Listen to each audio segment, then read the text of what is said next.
আসসালামু আলাইকুম। পবিত্র মাহে রমজানের শুভেচ্ছা সকলকে। তো এখন হচ্ছে ইফতার টাইম। তো ইফতারের কিছু সময় আগে তো সব কিছু গুছিয়ে নিয়ে বসছিলাম। গুছিয়ে মানে আজকে হচ্ছে প্রতিবেশী আ হচ্ছে ভাবি ইফতার দিয়েছে। তো এইজন্য আজকে আমার আর কোনো কাজ ছিল না। যেহেতু আমরা ২ জন হচ্ছে মেম্বার বাসায়। তো রোজা আর এই যে আমার বড় রোজাদার সে তো হচ্ছে আগে থেকেই ইফতার করা শুরু করে দিয়েছে। তো বসে আছি ইফতারের অপেক্ষায়। আর এই যে তার কত দুষ্টুমি। তো সে টুপি মাথায় বলছে, মা আমার টুপি লাগবে। তো টুপি মাথায় দিয়ে প্রতিদিন ইফতার সময় হচ্ছে ও টুপি মাথায় দিয়ে বসে আগে থেকে টুকটুক করে কিছু একটা খায়। আবার দুপুর টাইমে বলে, মা আমি তো রোজা। মানে রোজা কি এখনও ওরকম বুঝে না।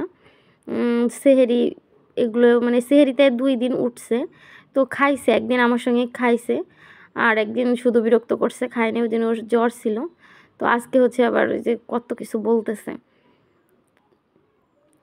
তো সে হচ্ছে রোজা সেটা বলতেছে। তো ইফতারিতে হচ্ছে এই চিড়া আর দই আর হচ্ছে এই যেগুলো আর এই ভুট্টাটা হচ্ছে আমি জীবনে ভুট্টা সিদ্ধ খাইনি। মানে আশ্চর্যজনক ব্যাপার। তো হচ্ছে মানে ভুট্টা পোড়া খেয়েছি কিন্তু সিদ্ধ আমি কোনো দিন খাইনি। তো আজকে হচ্ছে সায়ন বলতেছিল, মা ভুট্টা ভাজা খাবো। তো এই তারপর হচ্ছে এটা হচ্ছে নিয়ে আসছি কিনে ২০ টাকা দিয়ে। তো ইফতারিতে খাবো, দেখি কেমন লাগে। তো কারা কারা ভুট্টা সিদ্ধ খেয়েছেন আর কার কাছে কেমন লেগেছে কমেন্ট করে জানাবেন। আর এই যে হচ্ছে শরবত। তো এই যে ৫-৬ প্রকারের ওই যে তুতমার দানা আরও কী কী যেন দিয়ে একটা আমি এই শরবতটাই করছি। এইটা আমার খেয়ে খুব ভাল লাগে। মানে সারাদিনের ক্লান্তিটা মনে হয় এর ১ গ্লাস শরবত খেলে আমার চলে যায়। মানে শরীরটা রোজা রাখার পরে হচ্ছে মানে পানির তৃষ্ণায় প্রথমে পানি খেয়ে আমি হচ্ছে একটা খেজুর খেয়ে এইটা খাই। খুব মানে ভালো লাগে খাওয়ার পরে এই শরবতটা। ট্যাঙ্কের শরবত আমার কেন যেন ভাল লাগে না অতটা। আর হচ্ছে এই দই দিয়ে চিড়া দিয়ে হচ্ছে আজকে খাবো। তো আমাদের সঙ্গে ইফতার করতে চলে আসেন আপনারাও।